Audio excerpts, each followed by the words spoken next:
Okay, here is exactly how I bought the farmland that you see behind me, processed from A to Z. So it started off with me going onto Zillow. I looked up farmland or like land for sale within 60 miles of my apartment.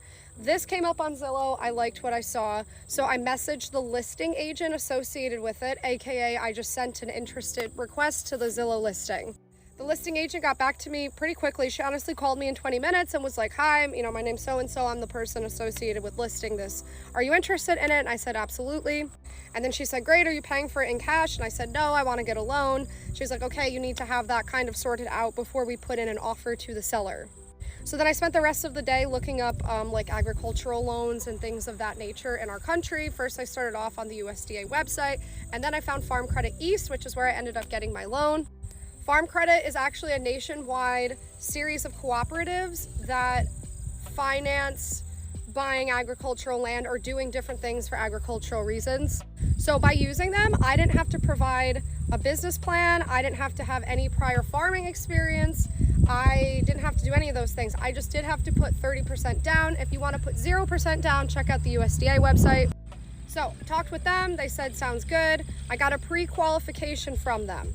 I submitted that back to the listing agent, and in the middle of all of that, I did a drive-by of this property because I have found in my days doing real estate, just because it looks nice online does not mean it looks nice in person. So when I did a drive-by, it was honestly better than I had ever imagined. The neighbors, all of it, it's gorgeous out here. Every house is nice. There's nobody cooking meth next door. So I love what I saw. Contacted Farm Credit East. They said, yep, this looks like something that we can probably work with on you. They can't give you an official qualification because they're gonna have to comb through your finances to make sure you can pay it back. So for the following weeks, I provided things like bank account statements, past tax returns, my credit score, etc. With all that, my listing agent was able to put in an offer to the seller.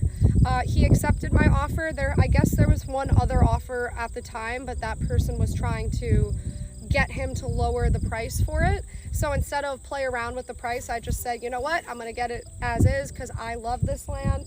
I have done enough land shopping in this country in like 8 different states to know it can be rare to find nice agricultural land on a main road that is not surrounded by really disheveled properties in the distance.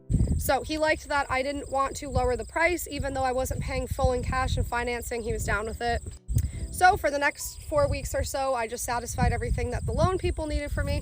It honestly wasn't that hard. It just was usual stuff. They ask for something, you go find it, you give it to them.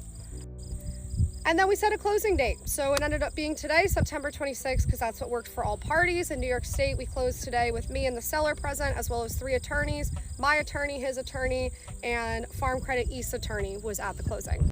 So now the payments for this land start November 1st. Until then, I get to just frolic on it. And I have some nice Amish men coming tomorrow to help clear it and at least put a driveway on it, because I'm actually technically on my neighbor's driveway right now. But everyone out here is really sweet, so I don't think they care. But yeah, that's how I did it. So if you're thinking about buying land and you don't have hundreds of thousands of dollars saved up, check out the USDA, check out Farm Credit.